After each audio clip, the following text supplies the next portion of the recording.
श्री शिवाय नमस्तुभ्यं। ओम त्र्यंबकं यजामहे सुगंधिं पुष्टिवर्धनम् उर्वारुकमिव बंधनात् मृत्योर्मोक्षयमामृतम्। आज के दिन हम महामृत्युंजय मंत्र से भगवान शिव का आवाहन करते हैं। हे महादेव, हमें सत्य के मार्ग पर चलने की शक्ति दीजिए। हमारे जीवन रोग शोक और संकटों को दूर कीजिए। आज की यह कथा आपके चरणों में अर्पित है। तो प्रिय श्रोताओं, आइए श्रवण करते हैं आज की कथा। प्रेम से बोलिए शंकर भगवान की जय। पौराणिक कथा के अनुसार अमरावती नगर में एक धनी व्यापारी रहता था। दूर दूर तक उसका व्यापार फैला हुआ था। नगर में उस व्यापारी का सभी लोग बहुत मान सम्मान करते थे। इतना सब कुछ होने पर भी वह व्यापारी बहुत दुखी रहता था, क्योंकि उस व्यापारी का कोई पुत्र नहीं था। दिन रात उसे बस यही चिंता सताती रहती थी कि उसकी मृत्यु के बाद उसके इतने बड़े व्यापार और धन संपत्ति को कौन संभालेगा। पुत्र प्राप्ति के इच्छा से वह व्यापारी हर सोमवार को भगवान शिव के व्रत और पूजा किया करता था। सायंकाल को वह व्यापारी शिव मंदिर में जाकर भगवान शिव के सामने घी का दीपक जलाता था। उस व्यापारी की भक्ति देखकर एक दिन देवी पार्वती ने भगवान शिव से कहा, हे प्रभु, यह व्यापारी आपका सच्चा भक्त है। कितने दिनों से ये सोमवार का व्रत और पूजा नियमित रूप से करता है। भगवान, आप इस व्यापारी की मनोकामनाएं अवश्य पूर्ण करें। तब भगवान शिव ने मुस्कुराते हुए कहा, हे पार्वती, इस संसार में सबको उसके कर्म के अनुसार फल की प्राप्ति होती है। प्राणी जैसा कर्म करता है, उन्हें वैसा ही फल मिलता है। इसके बाद भी देवी पार्वती नहीं मानी। उन्होंने बार बार आग्रह करते हुए कहा, हे महादेव, हे प्रभु, आपको इस व्यापारी की इच्छा पूरी करनी पड़ेगी। यह आपका अनन्य भक्त है। हर सोमवार आपका विधिवत व्रत रखता है और पूजा अर्चना के बाद आपको भोग लगाकर एक समय ही भोजन ग्रहण करता है। आपको इसे पुत्र प्राप्ति का वरदान तो देना ही पड़ेगा। देवी पार्वती का इतना आग्रह देखकर भगवान शिव ने कहा, हे देवी, तुम्हारे आग्रह पर मैं इस व्यापारी को पुत्र प्राप्ति का वरदान तो देता हूँ, लेकिन इसका पुत्र मात्र 16 वर्ष तक ही जीवित रहेगा। उसी रात भगवान शिव ने स्वप्न में उस व्यापारी को दर्शन देकर उसे पुत्र प्राप्ति का वरदान भी दिया और उसके पुत्र के 16 वर्ष तक जीवित रहने की बात भी बताई। भगवान के वरदान से उस व्यापारी को खुशी तो हुई, लेकिन पुत्र की अल्पायु की चिंता ने उस खुशी को नष्ट कर दिया। व्यापारी अब भी पहले की तरह सोमवार का विधिवत व्रत करता रहा। कुछ महीने पश्चात उसके घर एक बहुत ही सुंदर पुत्र हुआ। पुत्र जन्म से व्यापारी के घर में खुशियां भर गई।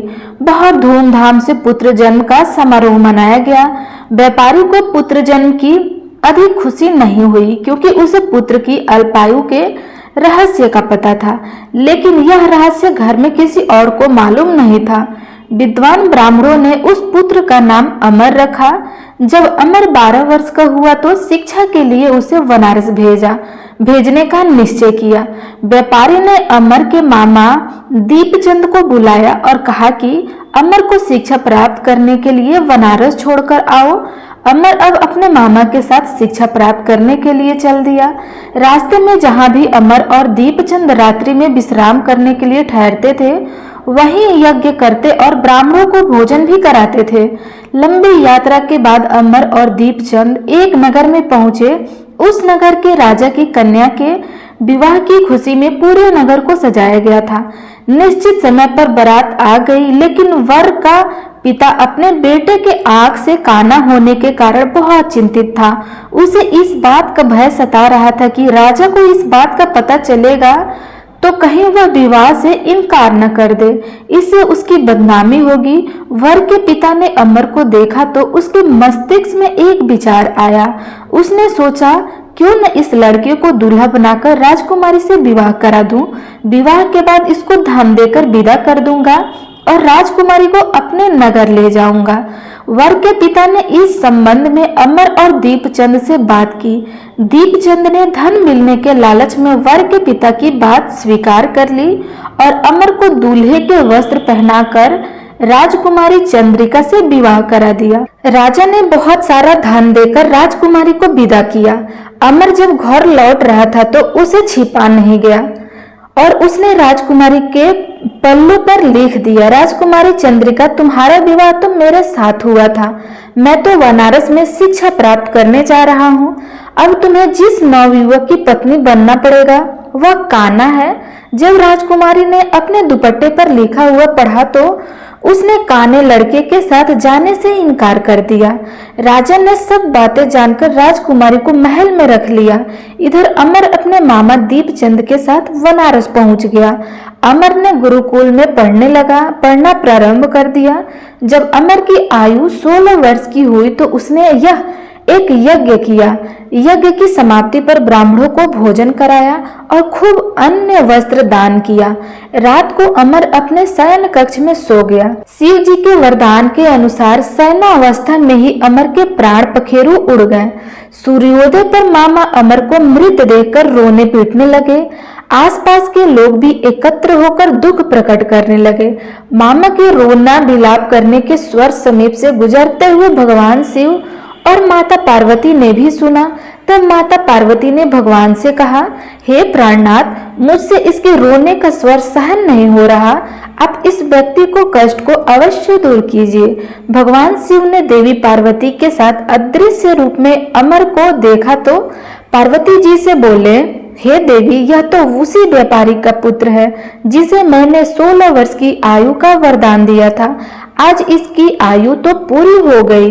देवी पार्वती ने फिर भगवान शिव से निवेदन किया, हे प्राणनाथ, आप इस लड़के को जीवित कर दीजिए, नहीं तो इस लड़के के माता पिता पुत्र की मृत्यु के कारण रो रो कर अपने प्राण त्याग देंगे।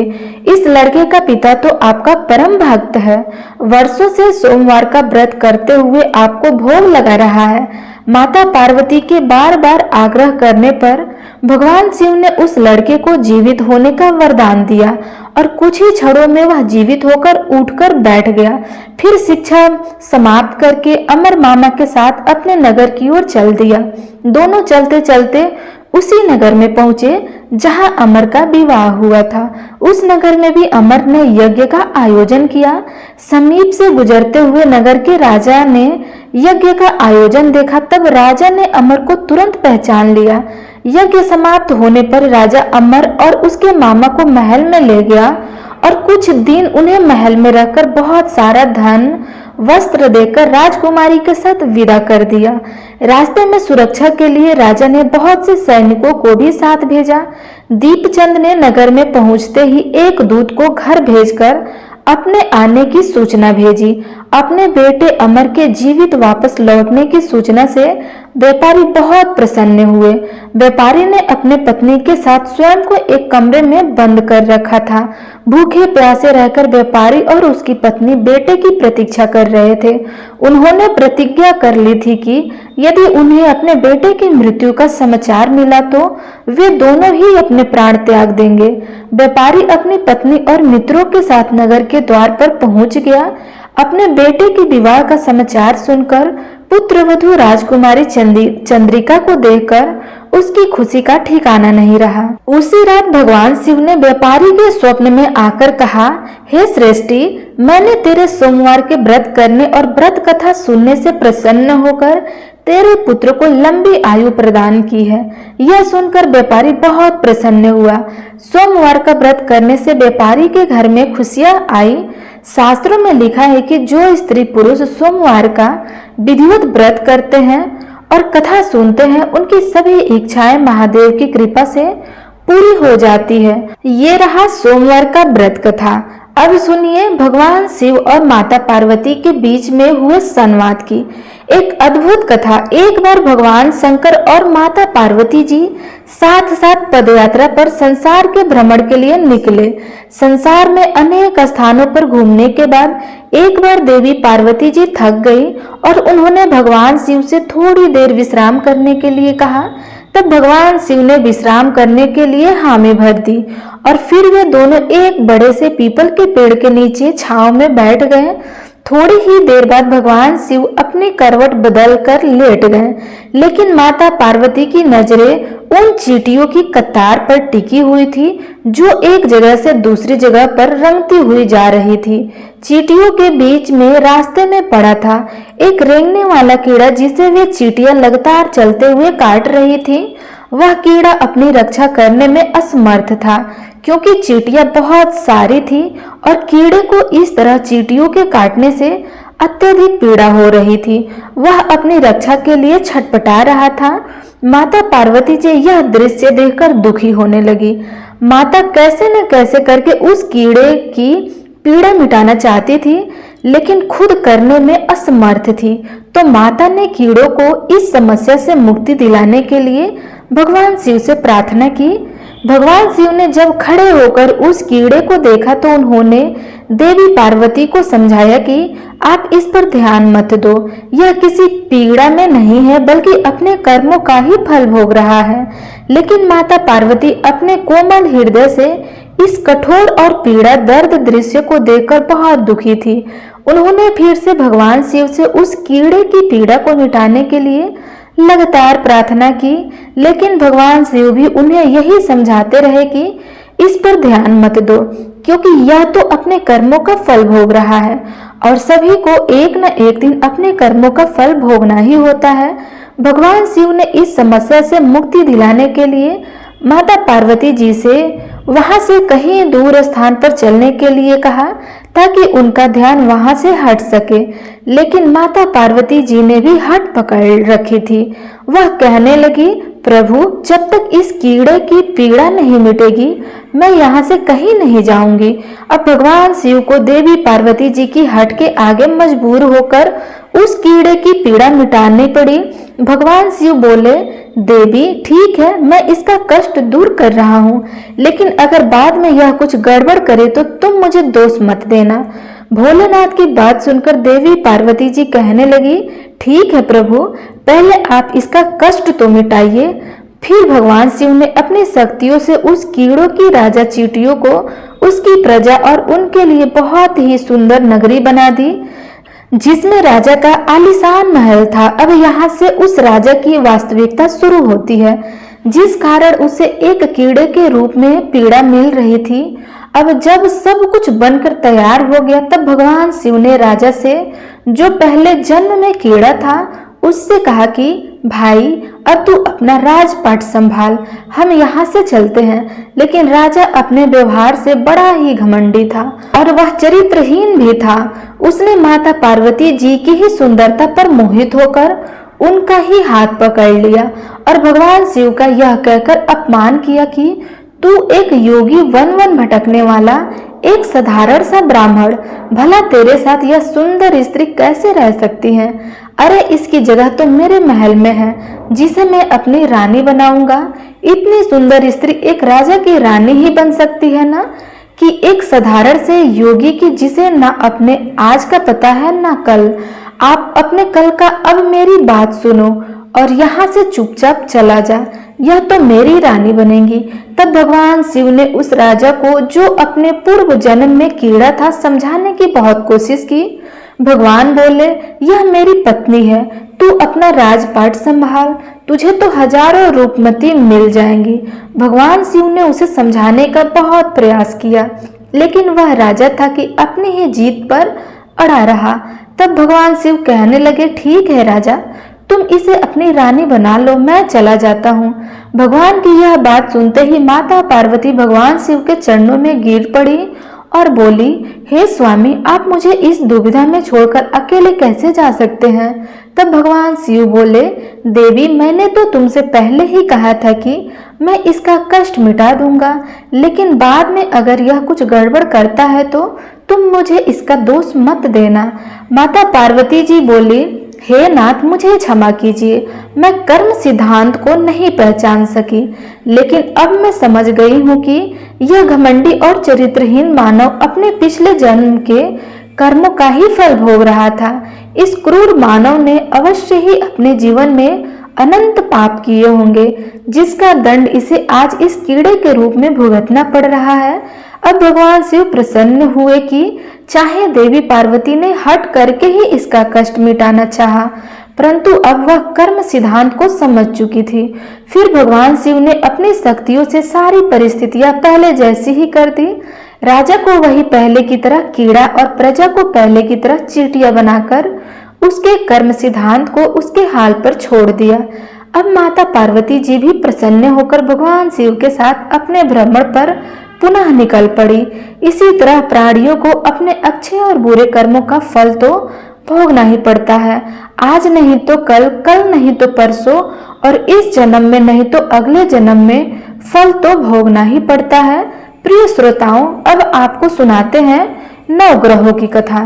ज्योतिष शास्त्र में 9 ग्रहों को बहुत ही महत्वपूर्ण माना जाता है, क्योंकि इन्हीं ग्रहों की चाल के कारण सभी राशियों के जीवन पर सकारात्मक या नकारात्मक प्रभाव पड़ते हैं। लेकिन कथा सुनने से पहले आपको 9 ग्रहों के माता पिता के बारे में भी बताते हैं कि इन सभी 9 ग्रहों के माता पिता कौन हैं। ज्योतिष विज्ञान में ग्रह और उनकी दशा का विशेष महत्व है। यह सभी 9 ग्रह किसी क्षेत्र जैसे शिक्षा, ज्ञान, धन, लाभ, हानि इनका प्रतिनिधित्व करते हैं। सबसे पहले ग्रह की बात करते हैं। सूर्यदेव के पिता का नाम कश्यप है और इनकी माता अदिति है। पंच देवताओं में सूर्यदेव का विशेष महत्व है। इनकी 2 पत्नियां हैं जिनका नाम संध्या और छाया है। शनिदेव भगवान सूर्य के पुत्र हैं और यमराज और देवी यमुना भी इनकी संतान है। दूसरे ग्रह है चंद्र ग्रह। चंद्रदेव महर्षि अत्रि के पुत्र हैं और इनकी माता का नाम है अनुसुईया। शास्त्रों के अनुसार चंद्रदेव की 27 पत्नियां हैं जो 27 नक्षत्रों का प्रतिनिधित्व करती है। चंद्रदेव बुध ग्रह के पिता हैं। तीसरे ग्रह मंगल है।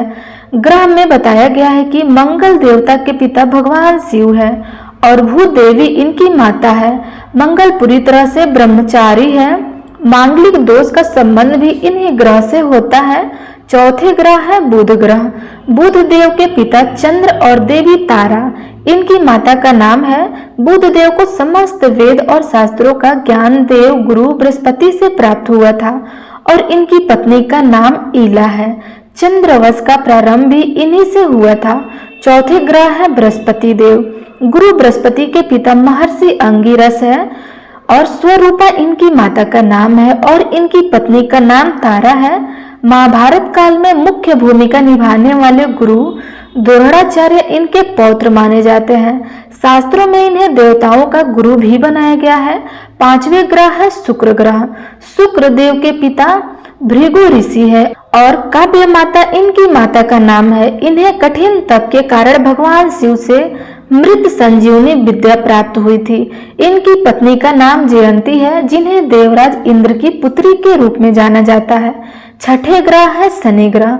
शनिदेव भगवान सूर्य के पुत्र हैं और इनकी माता का नाम छाया है, लेकिन शनि का स्वरूप अपने पिता के गुणों से बिल्कुल विपरीत है। शनिदेव कर्मों के अनुसार फल प्रदान करते हैं और इनकी पत्नी का नाम धामनी है। ये 7वें ग्रह है। 7वें 8वें ग्रह रूप में राहु और केतु को जाना जाता है, जो कि समुद्र मंथन के समय तक अमृत पान करने से पहले तक स्वर भानु तथा जिसके पिता का नाम विप्रचित है और माता का नाम संगका है। राहु की 2 पत्नियां हैं जिनका नाम नगवली और नागकड़ी है। इनका वाहन काले अश्व वाला रथ है। वही स्वर भानु दैत्य के धड़ से केतु उत्पन्न हुए थे जिनका वाहन चील है। यह तो था सभी 9 ग्रहों का परिचय। अब सुनिए 9 ग्रहों की कहानी। एक बार की बात है, किसी गांव में एक भाई बहन रहते थे। बहन का विवाह हो चुका था, तो एक दिन भाई अपनी बहन से मिलने के लिए उसकी ससुराल जा चुका था। रास्ते में भाई को एक सांप मिला और कहने लगा, मैं तुझे डस लूंगा। भाई बोला, हे नाग देवता, मैंने ऐसा कौन सा अपराध किया है जो आप मुझे डस लोगे। जब सांप किसी भी तरह राजी नहीं हुआ तो वह बोला कि ठीक है, मैं अपनी बहन के घर उससे मिलने जा रहा हूँ, तब मैं वापस आऊंगा, तब तुम मुझे डस लेना। सांप बोला, क्या पता तुम वापस आते समय इस रास्ते से न आओ तो मैं तुम्हें कैसे डसूंगा। तब वह लड़का बोला कि ठीक है, तुम ऐसा करो, मेरे इस थैले में बैठकर जाओ, जब मैं अपनी बहन से मिलकर वापस आऊंगा तब तुम मुझे डस लेना। सांप ने उसकी बात मान ली और थैली में बैठ गया। लड़के ने ऊपर से बेल पत्र ढक दिए ताकि वह किसी को दिखाई ना दे और फिर अपनी बहन के घर पहुंच गया।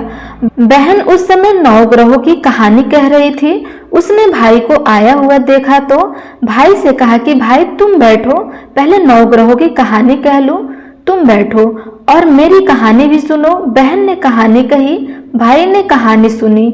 जीवों की, जानवर की, हाथी की, घोड़े की, कुत्ते की, बिल्ली की, भाई की, बहन की, घर के, धनी की बेटी, जवाई की, देवरानी, जिठानी की सास, ससुर की, संग की, सहेली की, सबके ग्रह शांत हो जाए।